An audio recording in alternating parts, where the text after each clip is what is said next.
Halo, kembali lagi di channel Pukul 12. Kali ini saya mau bercerita tentang sebuah legenda yang berasal dari Jepang yang katanya cukup terkenal karena menanamkan rasa realisme yang benar-benar nyata. Biasanya dalam cerita rakyat Jepang, roh perempuan sangat sering muncul. Sebagian besar roh ini muncul karena kematian yang kejam di tangan suami atau kekasih. Dan banyak diantaranya berasal dari zaman Edo yang hingga kini masih sering ditampilkan melalui berbagai pertunjukan teater. Cerita rakyat kali ini dikenal sebagai Yotsuya Kaidan, yang menceritakan tentang seorang wanita bernama Oiwa yang diracuni oleh suaminya yang tidak setia, dan arwahnya kembali dari alam kematian untuk membalaskan dendam. Di sebuah desa kecil yang tidak jauh dari Kyoto, hiduplah seorang gadis muda cantik bernama Oiwa. Ia adalah seorang putri dari keluarga petani dan ditakdirkan untuk hidup yang keras di ladang. Namun untung baginya, suatu hari ia menemukan cinta pada seorang pria bernama Tamiya Lemon, yang kehidupannya juga sulit, tetapi pemuda ini menjanjikan cinta yang abadi. Bersamanya Oiwa menemukan kebahagiaan yang dia rindukan, dan ketika Lemon mengajaknya untuk menikah, merupakan hari yang terindah dalam kehidupan Oiwa. Setelah pernikahan, keduanya pergi untuk tinggal di kota besar Kyoto yang ramai, penuh dengan orang-orang, hiburan, dan bermacam-macam gangguan. Segera Oiwa menyadari bahwa Lemon tidak berniat mencari pekerjaan dan menjaga keluarga, tetapi hanya untuk bersenang-senang dengan apa saja yang ditawarkan kota besar. Oiwa segera jatuh ke dalam depresi yang berat, terutama ketika ia mengetahui bahwa dirinya sedang hamil. Di antara keduanya mulailah muncul kesalahpahaman yang diikuti dengan kemarahan dan akhirnya ketidakterdarikan dari pihak suami, yang lalu mulai ke dalam sebuah hubungan dengan seorang janda kaya yang bernama Oume. Hubungan itu bagaimanapun tidak disukai oleh ayah Oume yang mencela Lemon karena perilakunya yang tidak terhormat dan memaksanya untuk mengakhiri pernikahannya dengan istrinya yang sekarang. Dan apabila ia tidak melakukannya, maka ia tidak akan pernah melihat putrinya lagi, Oume. Lemon yang mengincar kekayaan dan kehidupan bangsawan Oume dengan cermat mempertimbangkan kata-kata lelaki itu, dan yakin bahwa satu-satunya cara untuk menikahi Oume adalah dengan menyingkirkan Oiwa dan anak yang dikandungnya.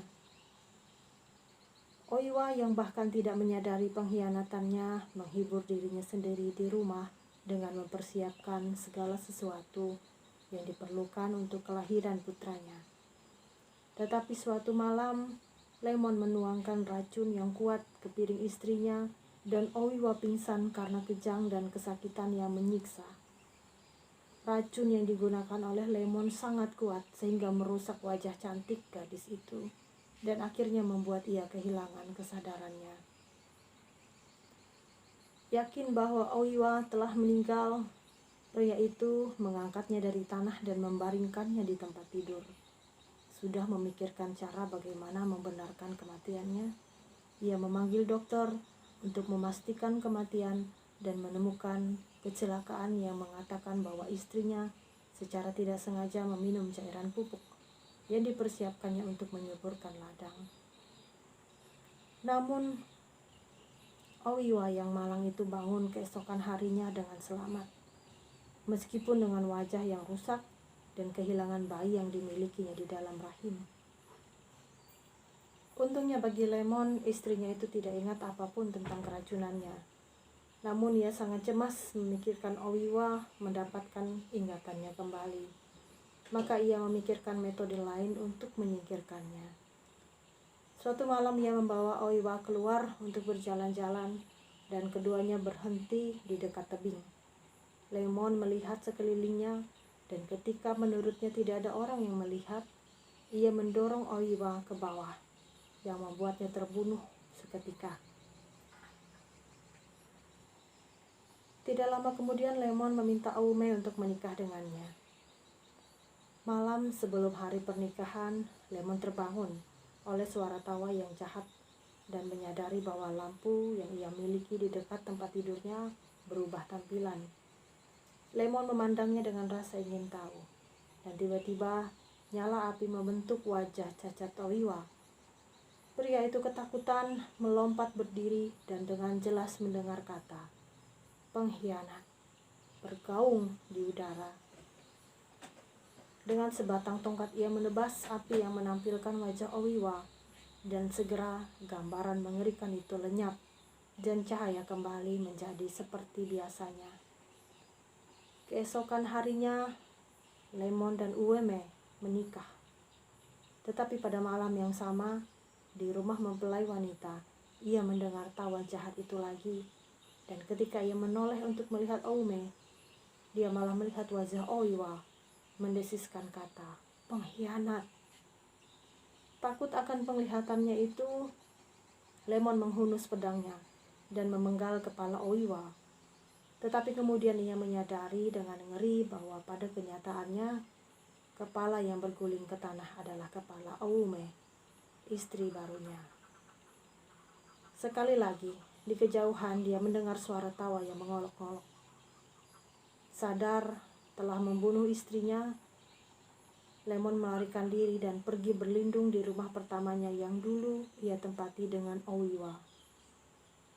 Pada malam berikutnya ia mendengar ketukan di pintu, dan saat ia membukanya, ia melihat Oiwa di depannya. Sekali lagi ia meraih pedangnya dan memenggal wanita itu. Tetapi setelah beberapa saat akhirnya ia menyadari bahwa tubuh ayah Aume lah yang tergeletak di tanah. Tawa yang ia benci itu terus menyiksanya dengan ketakutan. Lemon lari dari rumah sejauh mana kakinya membawa. Dengan terengah-engah ia berhenti dan mulai memikirkan apa yang harus dilakukan.